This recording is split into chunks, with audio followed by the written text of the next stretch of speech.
Azərbaycan Respublikasının Aktau şəhərindəki baş konsulluğunda 20 yanvar faciəsinin 36-cı ildönümü ilə bağlı tədbir keçirilib.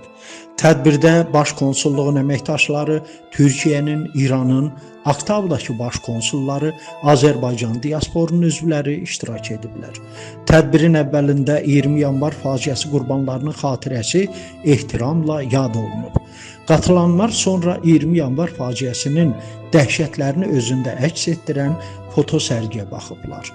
Baş konsul Ayxan Süleymanlı çıxışında 20 yanvar faciəsinin səbəbləri və o zaman hökm sürən ictimai-siyasi vəziyyətlə əlaqədar geniş məlumat verərək bildirib ki, 1987-ci ildə ümummilli lider Heydər Əliyev hakimiyyətdən uzaqlaşdırıldıqdan sonra yenidən ortaya atılmış qondarma Dağlıq Qarabağ problemi Azərbaycanın ərazi bütövlüyünün pozulmasına, torpaqlarımızın işğalına, Ermənistanda və Qarabağda yaşayan yüz minlərlə Azərbaycanlının öz doğma yurtlarından qovulmasına yönəldilib. Ayxan Süleymanlı Ulu Öndər Heydər Əliyevin 20 yanvar faciəsindən dərhal sonra Azərbaycanın Moskva şəhərindəki daimi nümayəndəliyinə gələrək qətliamı törədən şəxsləri kəskin şəkildə tənqid etdiyini, bunun insan azadlığına, demokratiyaya yad, humanizmə və ölkədə elan olunmuş hüquqi dövlət quruculuğu prinsiplərinə zidd hesab etdiyini bildirib.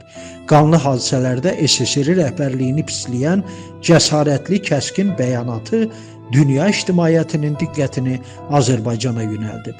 Diasporumuzun nümayəndəsi Professor Yusif Quliyev öz çıxışında faciənin Azərbaycan xalqının yaddaşında ölkənin müstəqilliyi və ərazi bütövlüyü uğrunda mübarizəsinin rəmzi kimi əbədi qalacağını qeyd edib. Tədbirin sonunda faciə qurbanlarının ruhuna ehsan verilib.